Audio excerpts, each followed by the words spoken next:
Welcome, dear students. JRPS Junior College, Naranggaon, online lecture series, subject Agriculture, Science and Technology, Standard 12. विद्यार्थी मित्रांनो, मागील lecture मध्ये आपण modes of reproduction हा chapter पाहत होतो.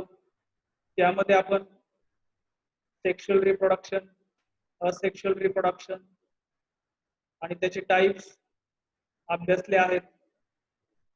त्याचबरोबर त्याचा जो पुढील भाग आहे तो आज आपण घेणार आहोत.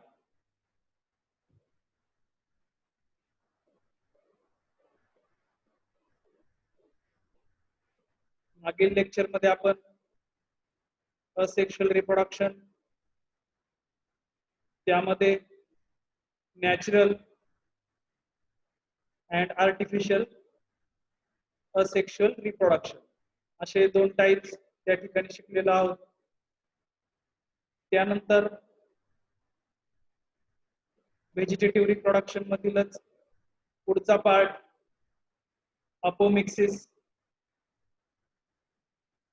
Apomixis refers to the development of seed without sexual fusion. आता या ठिकाणी अपोमिक्सिस म्हणजे काय, तर त्याची डेफिनेशन या ठिकाणी दिलेली आहे. Apomixis refers to the development of seed without sexual fusion म्हणजे फर्टिलायझेशन. विदाउट सेक्शुअल फर्टिलायझेशन ज्या वेळेस सीडची डेव्हलपमेंट होते त्या कंडिशनला आपण अपोमिक्सिस असं म्हणतो. In apomixis embryo develops without fertilization. Apomixis मध्ये काय होतं, तर जो एम्ब्रियो आहे त्याची डेव्हलपमेंट विदाउट फर्टिलायझेशन म्हणजे मेल आणि female gametes fertilisation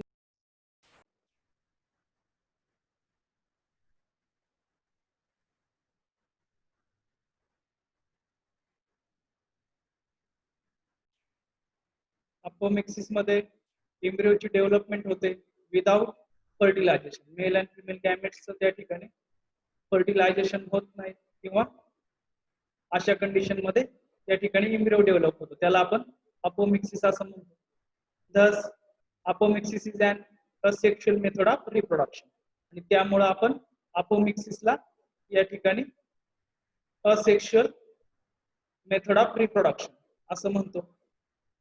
Reproduction in some species occurs only by apomixis is known as obligate apomixis. आता या ठिकाणी ही टर्म तुम्ही नीट लक्ष द्या.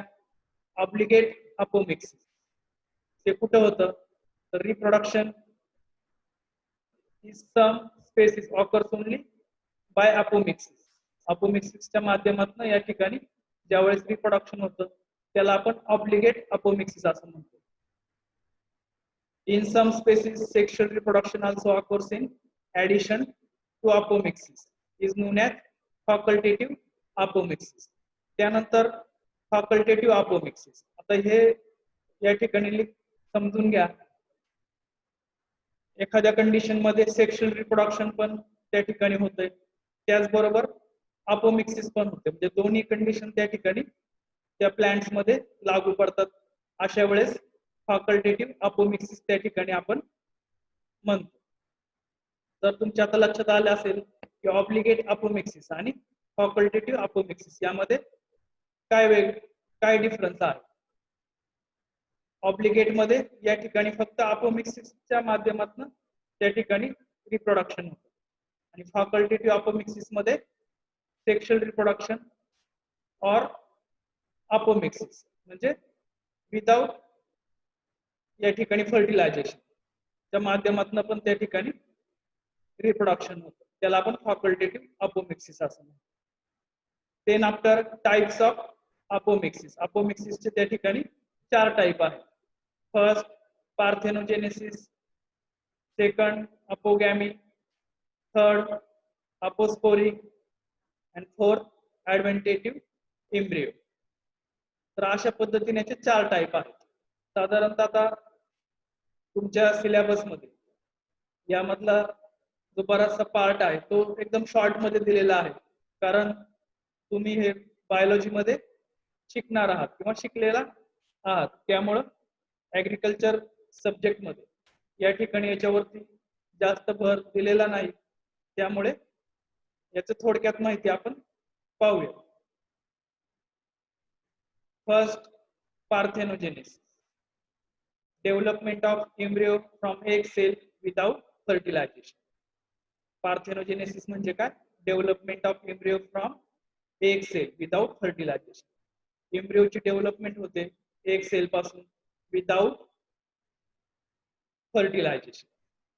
आता त्याचे टाइप्स आहेत haploid parthenogenesis and diploid parthenogenesis. आता या ठिकाणी परीक्षेमध्ये फक्त पार्थेनोजेनेसिस वरती या ठिकाणी 1 मार्काला वगैरे त्याची व्याख्या विचारली जाते किंवा 2 मार्क्ससाठी कॉजेस ऑफ पार्थेनोजेनेसिस विचारले जाते. टाइप्स त्या ठिकाणी विचारले जात नाही. तुमच्या पुस्तकात पण त्याचं त्या ठिकाणी माहिती दिलेली नाही, त्यामुळे आपण काही जास्त त्याच्या खोलामध्ये जाणार नाही. आता त्याचे टाइप्स, हॅप्लॉइड पार्थेनोजेनेसिस मीन्स त्या ठिकाणी वन सेलच्या माध्यमातून त्या ठिकाणी रिप्रोडक्शन होतं.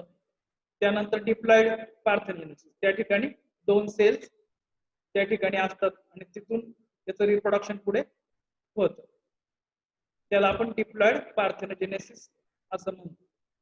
Then causes of parthenogenesis. आता पार्थेनोजेनेसिस होण्याची जी कारणं आहेत ती कारणं आपण या ठिकाणी पाहूयात. First, inability of pollen tube to discharge content inside the embryo sack.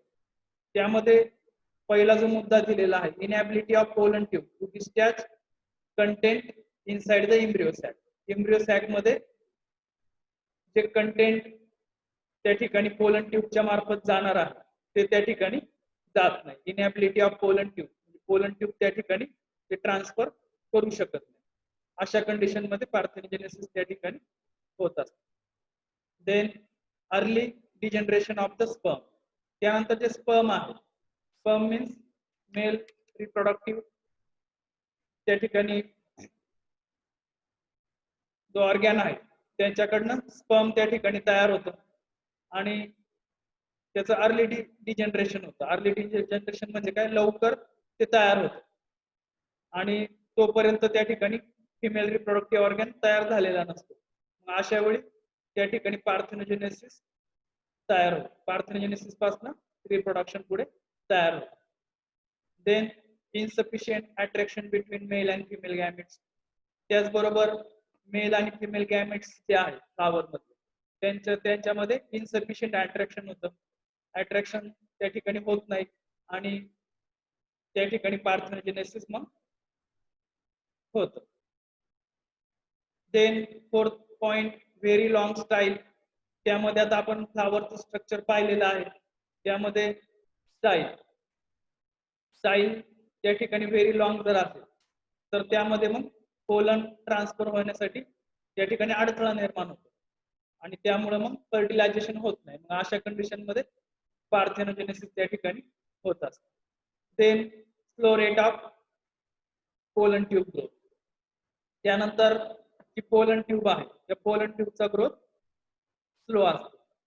मग अशा कंडिशन मध्ये त्या ठिकाणी पार्थेनोजेनेसिस होत असते.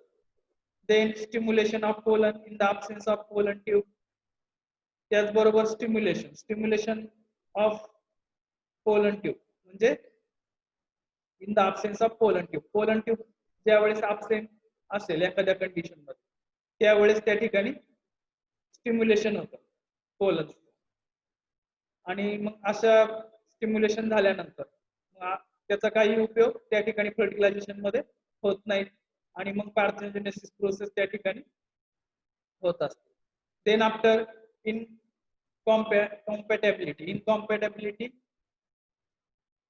त्या ठिकाणी निर्माण झाल्यामुळे म्हणजे विरुद्ध त्या ठिकाणी सेल्स निर्माण झाल्यामुळे त्या ठिकाणी फर्टिलायझेशन होत नाही आणि अशा कंडिशन मध्ये त्या ठिकाणी पार्थेनोजेनेसिस होत असते. तर या ठिकाणी आपण कॉजेस पाहिले. First, inability of pollen tube, early degeneration of sperm, insufficient attraction between male and female gametes, very long style, short pollen tube, slow rate of pollen tube growth, stimulation of pollen in the absence of pollen tube, and incompatibility. तर हे causes आहे parthenogenesis. Then second त्या ठिकाणी जो type आहे apomixis. The origin of embryo from either synergids or antipodal cells of the embryo sac is known as apogamy. आता या ठिकाणी अपोगॅमीची व्याख्या तुम्ही लक्षात घ्या. The origin of embryo from either synergids or antipodal cells. जे synergids किंवा antipodal जे सेल्स असतात तर ते त्या ठिकाणी एम्ब्रियो सॅक मध्ये त्या ठिकाणी ओरिजिन होतं आणि त्यापासून अपोगॅमी जी कंडिशन आहे ती तयार होते. आता टाइप्स ऑफ अपोगॅमी त्याचे पण दोन टाइप आहेत, applied अपोगॅमी and diploid अपोगॅमी.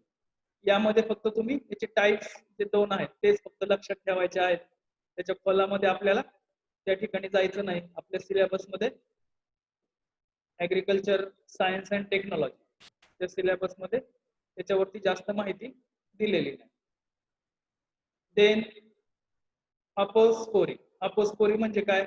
In apospory first diploid cell of ovule lying outside the embryo sac develops into another embryo sac without reduction. त्यामध्ये जे डिप्लॉइड सेल्स आहेत तर ते एम्ब्रियो सॅक्स त्या ठिकाणी आउटसाइड मध्ये त्या ठिकाणी डेव्हलप होतात विदाउट एनी रिडक्शन. त्याच्यामध्ये कुठल्याही पद्धतीचं रिडक्शन होत नाही. अशा कंडिशनला आपण अपोस्पोरी असं म्हणतो. The embryo then develops directly from the diploid egg cell without fertilisation. आणि मग त्यानंतर त्यामध्ये एम्ब्रियो डेव्हलप होतो directly from diploid egg cell without fertilisation. कुठल्याही पद्धतीचं फर्टिलायझेशन न होता त्या ठिकाणी एम्ब्रियो डेव्हलप होतो. किंवा formation of gametophyte colon or embryo sac from a saprophyte sporophyte without undergoing meiosis. म्हणजे मेओसिस मध्ये न जाता त्या ठिकाणी स्पोरोफाइट्स फॉर्म होतात आणि त्या ठिकाणी मग पुढे अपोस्पोरी कंडिशन तयार होते. Types of apospory generative apospory and somatic apospory हे दोन टाइप त्या ठिकाणी आहेत. त्यानंतर चौथा शेवटचा जो टाइप आहे ऍडव्हेंटिव्ह एम्ब्रियोनी. यामध्ये the development of embryo directly from the diploid cells of ovule outside embryo sacs belonging to the either nucleus or integuments. या ठिकाणी डेव्हलपमेंट होते एम्ब्रियोची directly from the diploid cells of ovule. ज्या ठिकाणी ओव्हिल मध्ये जे diploid cells आहेत त्या ठिकाणी एम्ब्रियोची डायरेक्टली डेव्हलपमेंट होते. अशा कंडिशनला आपण ऍडव्हेंटेटिव्ह एम्ब्रॉयनी असं म्हणतो. तर या ठिकाणी महत्वाचं आपण या ठिकाणी अपोमिक्सिस पाहिलं, त्याची डेफिनेशन, त्यानंतर त्याचे टाइप्स, त्यानंतर पार्थेनोजेनेसिसची डेफिनेशन, कॉजेस ऑफ पार्थेनोजेनेसिस हे परीक्षेच्या दृष्टीने महत्वाचं आहे. त्यानंतर अपोगॅमी, अपोस्पोरी आणि ऍडव्हेंटेटिव्ह एम्ब्रियोनी यावरती जास्त प्रश्न विचारले जात नाहीत, कारण शक्यतो एएसटीच्या पेपरमध्ये ऍग्रिकल्चर रिलेटेड कन्सेप्ट वरती त्या ठिकाणी जास्त भर दिला जातो आणि हे कन्सेप्ट आपण बेसिक माहिती मिळवण्यासाठी या ठिकाणी घेतलेले आहेत की जेणेकरून पुढे आपल्याला रिप्रोडक्शन व्यवस्थितपणे त्या ठिकाणी समजावं, यासाठी आपण हे पॉइंट्स घेतलेले आहेत. देन पुढचा यामधला जो टॉपिक आहे tissue culture, mode of reproduction मधला टिश्यू कल्चर या ठिकाणी जो टॉपिक आहे टिश्यू कल्चर टेक्नॉलॉजी तो आपण पाहूयात. Plant tissue culture is the technique of growing plant cells, tissues and organs is an artificially prepared nutrient medium under aseptic and controlled condition of light, temperature and humidity. आता tissue culture व्यवस्थित समजून घ्या. Plant tissue culture is the technique of growing plant cells. आपल्याला plant cells त्या ठिकाणी growing करायचं आहे. त्याचबरोबर टिश्यूज अँड ऑर्गॅन्स हे आर्टिफिशियली आपण त्या ठिकाणी तयार करतो under aseptic and control condition. त्यामध्ये आपण असेप्टिक आणि कंट्रोल कंडिशन तयार करतो. मग त्यामध्ये लाईट, टेम्परेचर अँड ह्युमिडिटी आपण मेंटेन करतो. अशा कंडिशनला आपण नवीन प्लांटची निर्मिती करतो. Tissue culture involves production of plant from very small plant parts, tissues, or cell growths aseptically in a test tube or other suitable container where the environment and nutrition can be rigidly controlled. आता या ठिकाणी tissue culture मध्ये आपण नवीन plants तयार करतो आणि मग या प्लांट्स मध्ये तयार करत असताना आपण त्या ठिकाणी टेस्ट ट्यूबचा वापर करतो किंवा स्मॉल कंटेनरचा, ग्लासवेअरचा वापर करतो आणि त्याचं जे एन्व्हायरमेंट आहे ते कंट्रोल कंडिशनला आपण ते ठेवत असतो. The plant material used for culturing is called as explant. त्यानंतर जे प्लांट मटेरियल आपण वापरतो त्या प्लांट मटेरियलचे आपण काही छोटासा पार्ट वापरतो, रूटचा पार्ट वापरतो, स्टेमचा वापरतो, लीव्हचा वापरतो. त्यानंतर त्याची जी रूट्स आहेत, अंडरग्राउंड रूट्सचा त्या ठिकाणी पार्ट्स वापरत असतो, त्याला आपण एक्सप्लांट म्हणतो. The plant material used for culturing is called as explant. त्यानंतर the plant tissue culture is based on the principle of totipotency. त्यानंतर प्लांट टिश्यू कल्चरचं जे प्रिन्सिपल आहे ते टोटिपोटेन्सीवरती डिपेंड आहे. आता टोटिपोटेन्सी म्हणजे काय?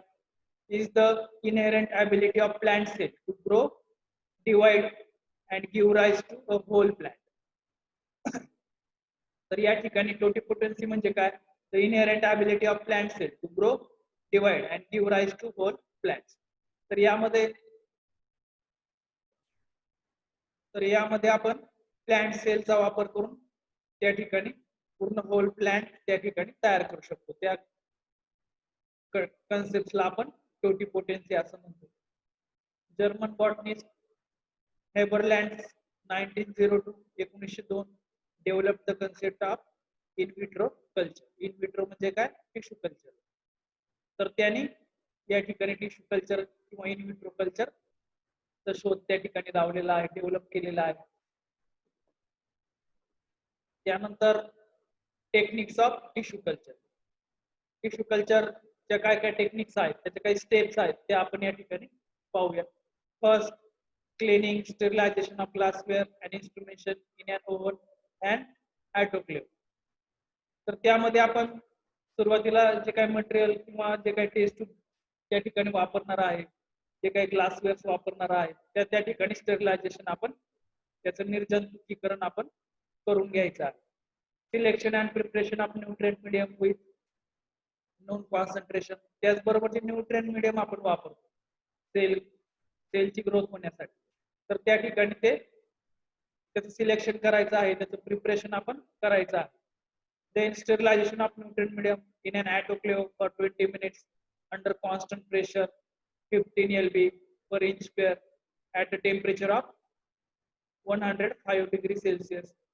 तर स्टरिलायझेशन करायचं आहे मीडियमचं. मीडियम म्हणजे काय? तर त्यामध्ये आपण सेल्स ऑर्गॅनिल त्या ठिकाणी इन्सर्ट करतो आणि त्याची ग्रोथ त्या ठिकाणी करत असतो. तर त्या मीडियमचं सुद्धा आपण स्टरिलायझेशन करणं गरजेचं आहे. तर 20 मिनिट साठी आपण 15 lb पर इंच स्क्वेअर प्रेशर वरती आणि टेम्परेचर 105 डिग्री सेल्सिअस त्या ठिकाणी ठेवायचं आहे. Then fourth point, preparation of plant material. त्यानंतर प्लांट मटेरियल आपण तयार करायचं आहे. एक्सप्लांट आपण त्या ठिकाणी तयार करायचे. Inoculation of explant in the culture flask containing sterilized nutrient medium. त्यानंतर न्यूट्रिएंट मीडियम स्टरिलाइज झाल्यानंतर कोनिकल किंवा जो कल्चरल फ्लास्क आहे त्या फ्लास्क मध्ये आपण एक्सप्लांट इनॉक्युलेशन करतो. तो एक्सप्लांट म्हणजे काय? तर जो काही प्लांट पार्ट आपण घेतलेला आहे तो प्लांट पार्ट आपण त्या फ्लास्क मध्ये आपण इन्सर्ट करायचा आहे. Then incubation of the inoculated explants. Here in flask cells of explants grow to form callus within 2 to 3 weeks. या ठिकाणी आता जे एक्सप्लांट आहे त्याचं इन्क्युबेशनला आपण ते ठेवायचे आहे आणि 2 ते 3 आठवड्यानंतर त्या ठिकाणी त्याचं कॅलस त्या ठिकाणी फॉर्म होतो. कॅलस म्हणजे काय, तर त्याची त्या ठिकाणी वाढ झालेली आपल्याला पाहायला मिळते. Then sub culturing if callus is to be maintain. त्यानंतर कॅलस आपल्याला मेंटेन करायचे असतील पुढे चांगल्या पद्धतीने, तर त्याचं सब कल्चरिंग आपण त्या ठिकाणी करायचं आहे. Then organogenesis, formation of roots and shoots that eventually leads seedling formation. Organogenesis त्यानंतर पुढे होतं formation of roots and shoots, त्या ठिकाणी त्या एक्सप्लांट्सला पुढे तयार होतात कॅलसला आणि त्याचं प्लॅन्टलेट्स तयार होतात. Then hardening, seedling are transferred to polythene bags containing sterilized soils and kept under low light and high humidity in greenhouse. त्यानंतर पुढची प्रोसेस आहे हार्डनिंग. त्यानंतर जे प्लॅन्टलेट्स ग्रो झालेले आहेत ऑर्गॅनोजेनेसिस मध्ये, ते प्लॅन्टलेट्स आपण हार्डनिंग करायचं आहे. त्याचं काठिण्य त्याची जे क्षमता आहे ती आपल्याला त्या ठिकाणी वाढवायची आहे प्लॅन्ट्स. मग त्यासाठी आपण त्याचं हार्डनिंग करतो आणि त्याला ग्रीन हाऊस मध्ये आपण शिफ्ट करतो. मग त्या ठिकाणी स्टेरिलाइज्ड सॉइल जी आहे त्या सॉइल मध्ये आपण याचं प्लॅन्टिंग करतो. After hardening, the plantlets from the polythene bags are transferred to the field. Then after hardening झाल्यानंतर जे प्लॅन्टलेट्स आहेत ते पॉलिथिन बॅग मध्ये आपण ट्रान्सफर करतो आणि मेन फील्ड मध्ये त्याच्यानंतर प्लॅन्टिंग केलं जातं. तर अशा पद्धतीनं त्या ठिकाणी टेक्निक्स ऑफ टिश्यू कल्चर सांगण्यात आलेले आहेत. Then after various techniques in tissue culture. साधारणतः टिश्यू कल्चर मध्ये काही वेगवेगळ्या टेक्निक्स आहेत. मग त्यामध्ये first micro propagation. This techniques is used for the purpose of developing high quality clonal plants. त्यामध्ये आपल्याला हाय क्वालिटी जर क्लोनल प्लांट्स तयार करायचे असतील, तर क्लोनल प्लांट्स म्हणजे काय, तर clone is a group of identical cell. Clone म्हणजे काय, ग्रुप ऑफ आयडेंटिकल सेल म्हणजे एकसारखे दिसणाऱ्या अनेक सेल्स त्या ठिकाणी आपण मायक्रो प्रोपगेशनच्या मार्फत त्या ठिकाणी करू शकतो. त्याला आपण क्लोन असं म्हणतो. This has to be potential to provide rapid and large scale propagation of new genotypes. आणि या ठिकाणी मायक्रो प्रोपगेशन मध्ये त्या ठिकाणी पोटेन्शियल आहे to provide rapid and large scale propagation of new genotypes. या ठिकाणी जे न्यू जेनोटाइप्स आहेत ते लार्ज प्रमाणात आणि रॅपिड म्हणजे फास्टली आपण त्या ठिकाणी ते तयार करू शकतो. Then somatic cell genetics used for somatic hybridisation. त्यानंतर सोमॅटिक सेल्स ज्या आहेत त्या सुद्धा आपण या ठिकाणी वापरून टिश्यू कल्चर मध्ये प्रोपगेशन करू शकतो. देन अँथर कल्चर, अँथरचा वापर करून त्या ठिकाणी आपण रिप्रोडक्शन करू शकतो, प्रोपगेशन करू शकतो. Then after embryo culture, embryo culture मध्ये जे एम्ब्रिओज असतात त्या एम्ब्रिओजचा त्या ठिकाणी वापर करून डायरेक्ट प्रोपगेशन त्या ठिकाणी केलं जातं आणि नवीन प्लांट्स त्या ठिकाणी तयार केले जातात. Then organelle transfer. आता ऑर्गॅनिली म्हणजे काय, तर प्लांटचा एक छोटासा पार्ट किंवा ऑर्गॅनचा जो पार्ट आहे तो पार्ट घेऊन त्या पार्टच्या मार्फत त्या ठिकाणी नवीन प्लांट्स आपण तयार करू शकतो. Then transgenic plant. This is used in genetic engineering of species to produce pest and disease resistance plant. आता ट्रान्सजेनिक प्लांट जे आहे तर ते साधारणतः जेनेटिक इंजिनिअरिंग मध्ये त्या ठिकाणी स्पेसिस वापरले जातात to produce pest and disease resistance plant. ज्या जाती रोग आणि किडींना प्रतिकारक्षम आपल्याला निर्माण करायचे आहे अशासाठी आपण ट्रान्सजेनिक प्लांट त्या ठिकाणी तयार करत असतो. तर अशा पद्धतीने ह्या various techniques in tissue culture मध्ये आहेत. देन टिश्यू कल्चर टेक्निक्स आपण छोट्याशा फ्लो डायग्राम मधनं पाहूयात. फर्स्ट या ठिकाणी आपण प्लांट्स जे प्लांट जे आहे ते या ठिकाणी चित्रामध्ये दिसतंय. प्लांट पासून आपण एक्स प्लांट घेऊया. एक्स प्लांट म्हणजे प्लांटचा एक छोटासा पार्ट या ठिकाणी आपण इथला काढलेला आहे. Then after explant in nutrient media. त्यानंतर आपण मगाशी पाहिलं की कोनिकल फ्लास्क किंवा ग्लास वेअर्स मध्ये आपण जो मीडिया तयार केलेला आहे तो मीडिया या ठिकाणी ठेवून या ठिकाणी एक्स प्लांट आपण इथे ट्रान्सफर करायचा आहे. देन आफ्टर एक्सप्लांट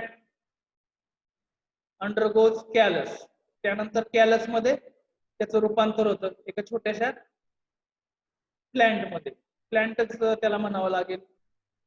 त्यानंतर कॅलसचं रूपांतर एम्ब्रॉइड, एम्ब्रॉइड मध्ये त्या ठिकाणी त्याची डेव्हलपमेंट होते आणि एम्ब्रॉइड पासून एम्ब्रिओ पुढे तयार होतो आणि एम्ब्रिओ पासून पुढे प्लांटलेट्स या ठिकाणी त्या ग्लासवेअर मध्ये तयार होतं. म्हणजे असं पूर्ण प्लांट शेवटी तयार होतं. कॅलस पासून त्याची डेव्हलपमेंट चालू होते एक्सप्लांटची, callus, embryoid, then embryo and plantlet. अशा पद्धतीने त्याचा टिश्यू कल्चर टेक्निक्स, त्यालाच आपण टोटिपोटेन्सी असं म्हणतो, ते या ठिकाणी तयार होतात.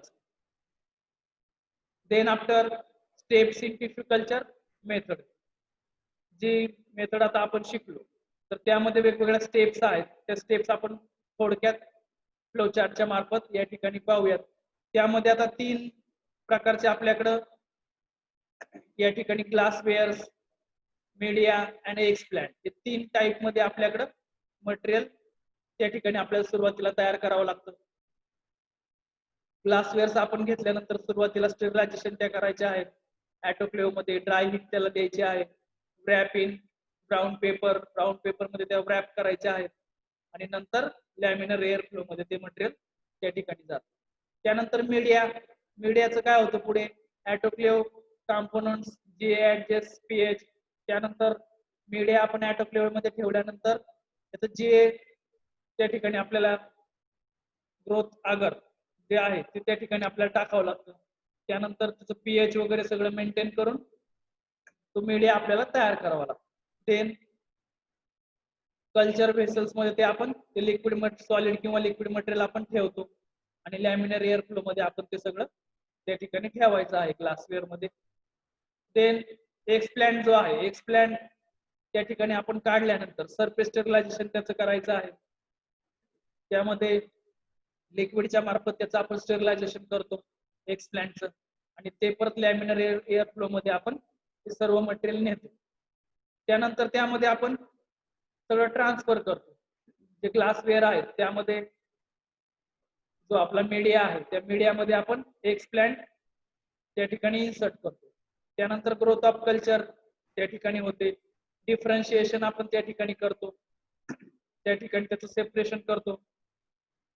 देन सबकल्चर त्या ठिकाणी तयार करतो, जर नेसेसरी असेल तर त्या ठिकाणी त्यापासून वेगवेगळे सेल्स त्या ठिकाणी आपण तयार करतो.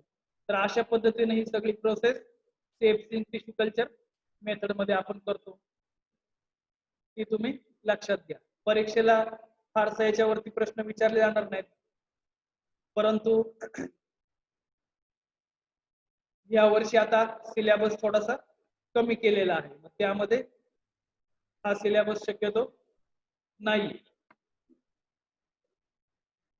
Then advantages of tissue culture, त्यामध्ये टिश्यू कल्चरचं जे काही महत्व आहे ते या ठिकाणी आपण पाहूयात.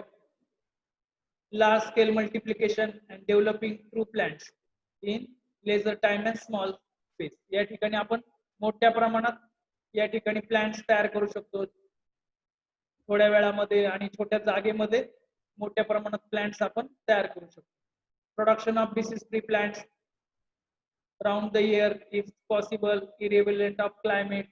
त्याचबरोबर इरिलेव्हंट जर क्लायमेट असेल तर त्या कंडिशन मध्ये आपण डिसीज फ्री प्लांट्स पूर्ण वर्षभर तयार करू शकतो.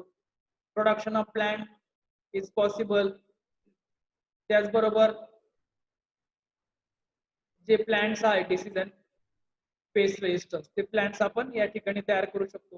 Highly beneficial for plants where regular propagation is difficult.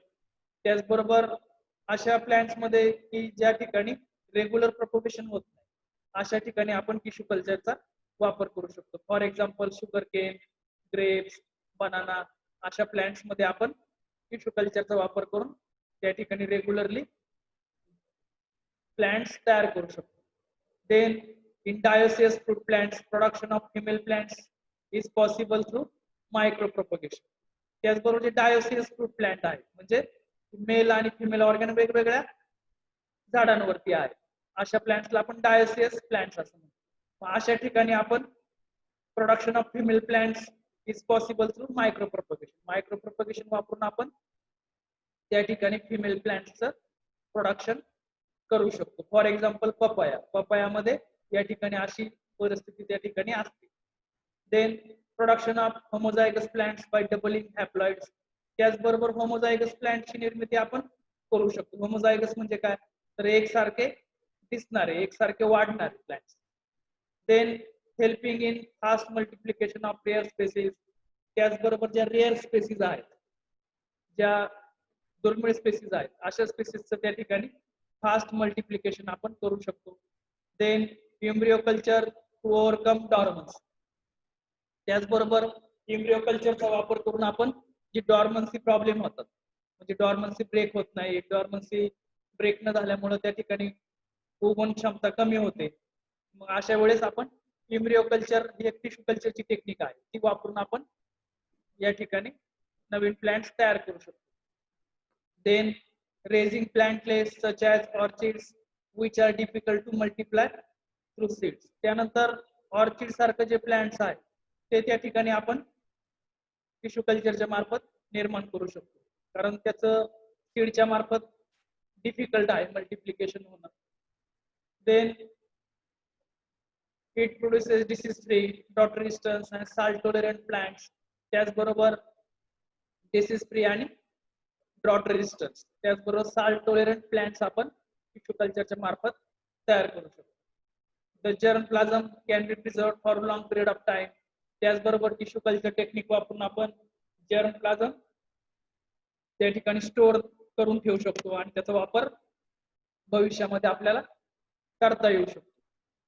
Then this helps in obtaining uniform plant type than the original one. आणि त्याचा उपयोग आपण युनिफॉर्म प्लांट टाइप म्हणजे एक सारखेपणा त्या ठिकाणी प्लांट्स मध्ये तयार करण्यासाठी आपण करू शकतो. Nitrogen fixation capacity can be introduce in the plants. त्याचबरोबर नायट्रोजन फिक्सेशनची जी कॅपॅसिटी आहे ती प्लांट्स मध्ये आपण इंट्रोड्यूस त्या ठिकाणी करू शकतो टिश्यू कल्चरचा वापर करून. Then it helps in producing superior plant type than the original one. त्याचबरोबर जे ओरिजिनल जे व्हरायटी आहे त्याच्यापेक्षा आपण सुपेरियर टाइपची तीच व्हरायटी त्या ठिकाणी तयार करू शकतो. Then last advantage, the plant which are unable to grow under normal condition can be grown easily with this technique. त्यानंतर जे प्लांट्स आहेत तर ते नॉर्मल कंडिशनला ग्रो होत नाहीत किंवा सामान्य परिस्थितीमध्ये ते वाढत नाहीत. अशा वेळेस आपण टिश्यू कल्चर टेक्निकचा वापर करून त्यांची वाढ त्या ठिकाणी चांगल्या पद्धतीनं घेऊ शकतो. तर अशा पद्धतीनं ऍडव्हान्टेजेस ऑफ टिश्यू कल्चर आपण या ठिकाणी पाहिलेले आहे. यामधले महत्वाचे मुद्दे तुम्ही लक्षात घ्या, परीक्षेमध्ये ते विचारले. Then after last point, disadvantages of tissue culture. Disadvantage tissue कल्चरचे या ठिकाणी जे तोटे आहेत किंवा त्यामधल्या ज्या काही कमतरता आहेत त्या आपण यामध्ये पाहूया. First, it is a difficult method for propagation and requires special technique and skill.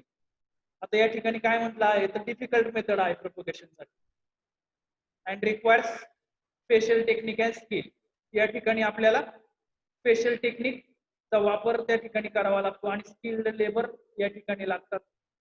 Then second point, expensive sophisticated facilities, trained personnel and specialised technique are essential. त्याचबरोबर टिश्यू कल्चर साठी आपल्याला योग्य फॅसिलिटी त्या ठिकाणी अवेलेबल पाहिजे. लॅबची requirement त्या ठिकाणी tissue culture मध्ये असते. एक्सपेन्सिव्ह आहे, खर्चिक आहे. ट्रेंड जे लेबर्स आहेत, पर्सनल जे आहेत ते त्या ठिकाणी लागतात. स्पेशलाइज्ड टेक्निकचा वापर त्या ठिकाणी आपल्याला करावा लागतो. Then third point, high cost of production result from expensive facilities and high labour inputs. त्यामध्ये या ठिकाणी कॉस्ट जास्त लागते, लेबरचं त्या ठिकाणी जास्त इनपुट आहे. Short tip propagation requires much hand labor to transfer individual propagates. त्यानंतर शूट टिप मेथड जे आहे प्रोपोगेशन, त्यामध्ये आपल्याला लेबरचा वापर करावा लागतो. ट्रान्सफर प्लॅन्टलेस जे आहे ते ट्रान्सफर करण्यासाठी लेबरच्या मार्फत त्याचं प्रोपोगेट त्या ठिकाणी केलं जातं इंडिव्हिज्युअली. मग त्या ठिकाणी ते कॉस्टिंग पूर्ण प्रोडक्शनचं वाढतं आणि त्यामुळं ते तोट्यामध्ये जातं. Then high volume more or less continuous distribution of system or adequate storage facility to stock files products is required. त्याचबरोबर स्टोरेज फॅसिलिटी या ठिकाणी याला आवश्यक असते. मग त्यामध्ये ग्रीन हाऊस, पॉली हाऊस अशा पद्धतीचं त्याला त्या ठिकाणी स्ट्रक्चर आपल्याला डेव्हलप करावं लागतं हाय व्हॅल्यू मध्ये आणि त्या ठिकाणी ते आपण प्लांट्स ग्रो करू शकतो. Then contamination of insect infestation can causes high losses in short time. त्याचबरोबर टिश्यू कल्चर मध्ये जर काही कॉन्टॅमिनेशन झालं तर पेस्ट पेस्ट जे आहेत म्हणजे इन्सेक्ट इन्फेस्टेशन त्या ठिकाणी लॉसेस तयार होतो आणि थोड्या वेळा छोट्या कालावधीमध्ये त्या ठिकाणी मोठा लॉस टिश्यू कल्चर मध्ये होतो. Then variable and off type individuals can arise in the product emerging from micro propagation. Micro propagation मध्ये त्या ठिकाणी ऑफ टाइप काही काही वेळेस तयार होतात. व्हेरिएबल्स त्या ठिकाणी आपल्याला पाहायला मिळतात. ऑफ टाइप म्हणजे काय, अदर प्लांट्स, आपलं जे मेन प्लांट आहे ते सोडून दुसरे प्लांट्स त्या ठिकाणी तयार होतात, इमर्ज होतात मायक्रो प्रोपगेशन मध्ये आणि मग त्या ठिकाणी आपला लॉस होतो. मग त्यासाठी careful roguing, period field testing of new products and continuous research and development are essential to decrease this risk. त्यानंतर त्यासाठी आपल्याला केअरफुल रोगिंग करावं लागतं, त्याचं आयडेंटिफिकेशन करावं लागतं, व्यवस्थित लक्ष देऊन त्या ठिकाणी जे ऑफ टाईप आहे ते ऑफ टाईप प्लांट्स आपल्याला रिमूव्ह करावे लागतात. त्यानंतर new products and continuous research त्यामध्ये आपल्याला ठेवावा लागतो. Then 7 point economic and marketing are key to the success of commercial production. त्याचबरोबर इकॉनॉमिक अँड मार्केटिंग त्यामध्ये आवश्यक आहे टिश्यू कल्चरच्या टेक्निक मध्ये, तरच त्या ठिकाणी आपला जे प्रोडक्ट आहे, जे प्लांट्स आहे ते आपले त्यामध्ये मार्केटमध्ये त्या ठिकाणी विकले जाते. Then decreases genetic variability. त्याचबरोबर जेनेटिक व्हॅरिएबिलिटी आहे ती त्या ठिकाणी कमी टिश्यू कल्चर मध्ये होते. जे जेनेटिक जो रेजिस्टन्स आहे तो त्या ठिकाणी कमी झालेला पाहायला मिळतो. तर अशा पद्धतीनं हे डिसएडव्हान्टेजेस ऑफ टिश्यू कल्चरचे आहेत. तर या ठिकाणी आजच्या लेक्चर मध्ये आपण पाहिलं अपोमिक्सिस, त्यानंतर अपोमिक्सिसचे टाइप्स मध्ये पार्थेनोजेनेसिस, त्यानंतर अपोगॅमी, अपोस्पोरी, ऍडव्हान्टेटिव्ह एम्ब्रियोनी असे त्याचे 4 टाईप आहेत. त्यानंतर टिश्यू कल्चर म्हणजे काय हे आपण शिकलो. त्यानंतर steps in tissue culture, advantages, disadvantages of tissue culture, या गोष्टी या ठिकाणी आज आपण आजच्या लेक्चर मध्ये शिकलेलो आहोत. यामध्ये आज आपला जो तिसरा लेसन आहे तो आज या ठिकाणी आपला संपलेला आहे. थँक्यू.